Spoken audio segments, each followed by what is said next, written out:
Chapter 300. A woman's closet is always missing a piece of clothes.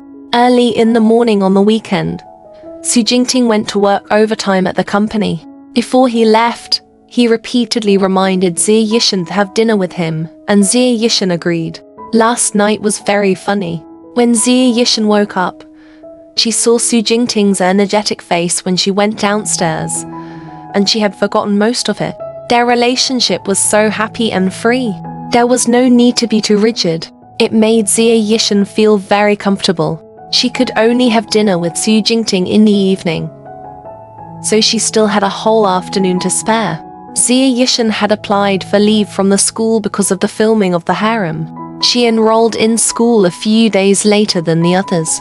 Thinking that she would be returning to Xiying tomorrow, she prepared some New Year gifts for Yin Yaibai and the others.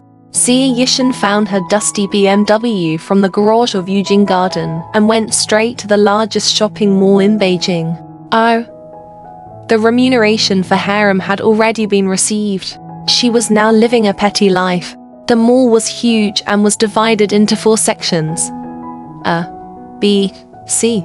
Xie Yishan went straight to section B, which was the favorite spot for girls. There were 5 floors of women's clothing in a row.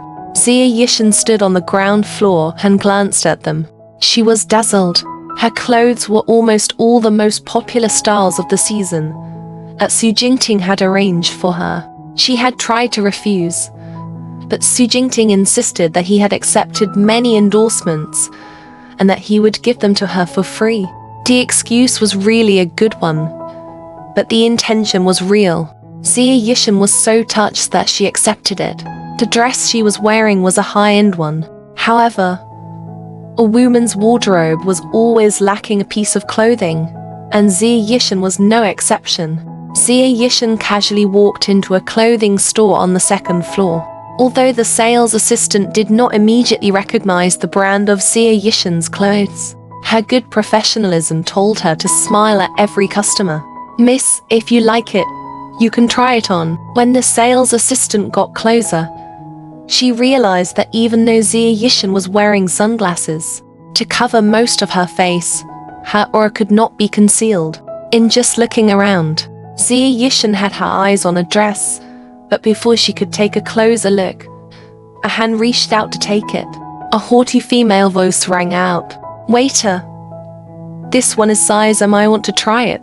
Xie Yishan followed the reputation and left. Damn it, he had only visited the mall once in 1,000 years. Yet he still met an acquaintance. He really didn't look at the almanac when he went out.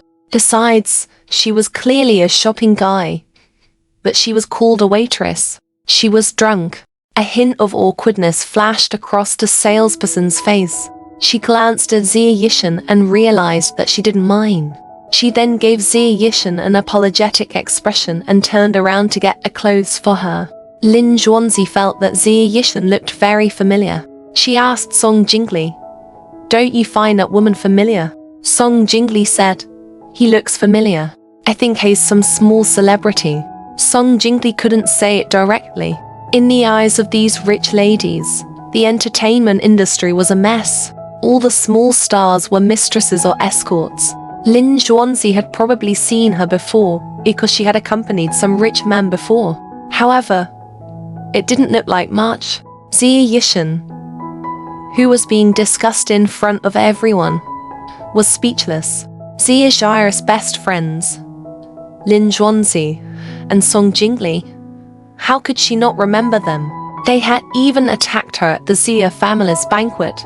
Xie Yishan turned to leave, but Lin Zhuanzi blocked her way. Lin Zhuanzi said bluntly, "Have we met somewhere before? You look very familiar." This was the first time Xie Yishan had been questioned by a woman in such a flirtatious manner. The corners of her mouth twitched involuntarily.